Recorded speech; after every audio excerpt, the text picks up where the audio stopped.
Magandang tanghali po sa inyong lahat. Magluluto po si Amiga ng ulam tanghali na po. Magluluto tayo ng ulam tanghalian. Ang ulam po namin ay kangkong. Kangkong ang ulam. Kangkong po na isisigang. Magluluto po ako ng isda. Ayan, piniprito ko. Ulo ng salmon, mga Amiga.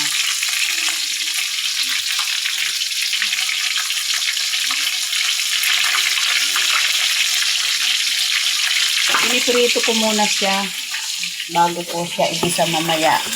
Ayan, nahimay ko na yung kangkong ngayon. Ang gagawin ko na lang yung mga mga rekado, mga lamas. Luya, ayan, nag-ano na ako ng bawang, ng Amiga. Habang naglalaba, ayan, magluluto muna. Hindi pa po ako tapos maglaba. Naglalaba ako ng mga uniform. Ayan, shout out po sa inyong lahat dyan. Kumusta na po kayo? Ayan, ito ang buhay ni Amiga. Nandito ngayon sa bahay na naman. Ayan, nandito sa kusina. Magluluto na naman tayo ng ulam, tanghalian. Ito po ulam namin ngayon, mga Amiga, tanghalian. Ito ang aking lulutuin na ulam ay tanghalian po namin. Sinigang na ulo ng salmon na may kangkong. Ito lang yung gulay namin. Gigisa ko siya sa kamatis. Ayan, sibuyas, saka bawang. Ayan. Kahit busy tayo, busy si Amiga. Naglalaba, nagluluto. Busy, kahit busy. Ayan, hindi natin pwedeng kalimutan yung ating, ibang natin ginagawa.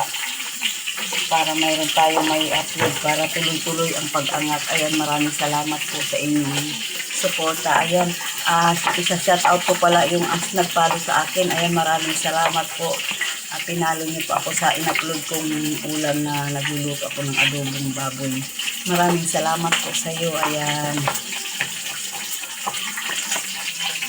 Salamat po sa suporta ninyo.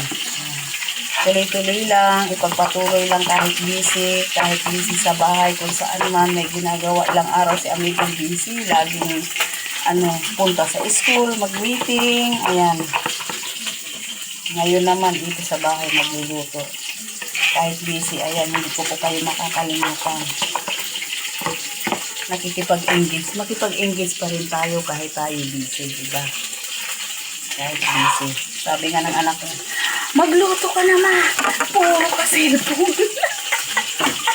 Puro ka cellphone, magluto na. Kaya hindi natatapos yung labahin mo. Ayan, habang nagluluto, ayan, nakabidyo. Ganyan lang ang gagawin mo para mayroon kang Kasi kung hindi ka gagawa ng paraan, di ba? Gagawa ka talaga rin ng paraan. Ayan, hiwan ako ng kamatis para maigisa ko na maluluto na yung aking isdang. Pinirito ko muna para wala po yung lansa. Kasi yan ulo ng salmon. Talagang inaano ko po. Ganyan po ako ganun ang para po mawala yung niya. Pag isigang, igigisa, iprito ko muna. Ayan. Ayan, marami pong salamat sa panonood. Salamat po sa inyong lahat. Marami pong salamat. Magluto muna si Amiga.